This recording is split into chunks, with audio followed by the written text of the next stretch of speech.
तू अपना प्रत्येक कर्म एक यज्ञ के समान कर।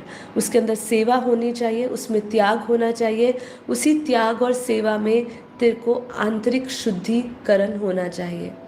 यज्ञ के 3 मुख्य उद्देश्य माने गए हैं। पहला है एक आत्मिक शुद्धि, दूसरा है सामूहिक कल्याण और तीसरा है पर ब्रह्म से संबंध। इसको थोड़ा सा एक एक लाइन में और समझते हैं कि आत्मिक शुद्धि क्या है। आत्मिक शुद्धि है कि हम काम, क्रोध, लोभ, मोह, अहंकार की आहुति दें। आहुति देना सामग्रियों की आहुति देना नहीं है। जब आप समर्पण के साथ करते हो तो आत्मिक शुद्धि कैसे होती है? जब आप अपने काम, क्रोध, लोभ, मोह, अहंकार को भी स्वाहा करते हो। जब वो आप स्वाहा करते हो तो आपकी आत्मिक शुद्धि होती है, अंतःकरण शुद्ध होता है।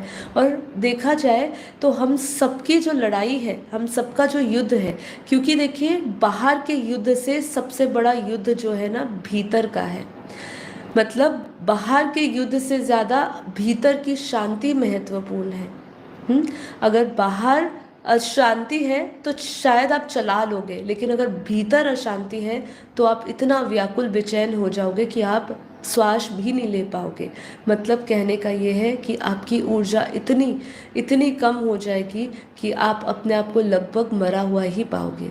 इसीलिए जिसने अपने मन को जीता है, जिसने अपनी इंद्रियों को जीता है, जिसने मन को शांत कर कर स्थिर बुद्धि कर लिया है, वही जीता हुआ है, बाकी सब हारे हुए हैं।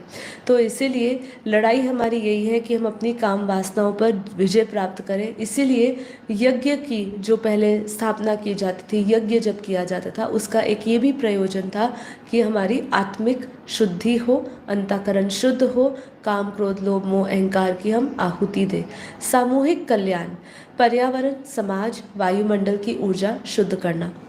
जैसे कि हम जानते हैं यज्ञ में जो सामग्री इस्तेमाल किया जाती थी, पहले चंदन की लकड़ी, शुद्ध घी इस्तेमाल किया जाता था, शुद्ध गाय का घी, ये सब इस्तेमाल किया जाता था। और इससे वायुमंडल भी शुद्ध होता था, पर्यावरण भी शुद्ध होता था और वायुमंडल की ऊर्जा भी बदलती थी। तो एक ये भी प्रयोजन था यज्ञ करने का।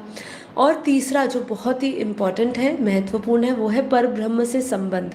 ये ज़्यादातर हम इस लाइन से ज़्यादातर हम अनभिज्ञ हैं। हमें ये नहीं पता था कि यज्ञ को इस मुख्य उद्देश्य से भी जोड़ा जा सकता है। कहते हैं कि ईश्वर अर्पण बुद्धि से जुड़ना। अगर हम यज्ञ करते हैं तो जो परमात्मा को हम अर्पण करते हैं, त्याग करते हैं, सेवा करते हैं, और परमात्मा अर्पण, ईश्वर अर्पण बुद्धि से जुड़ना भी होता है। इसलिए यज्ञ किया जाता है।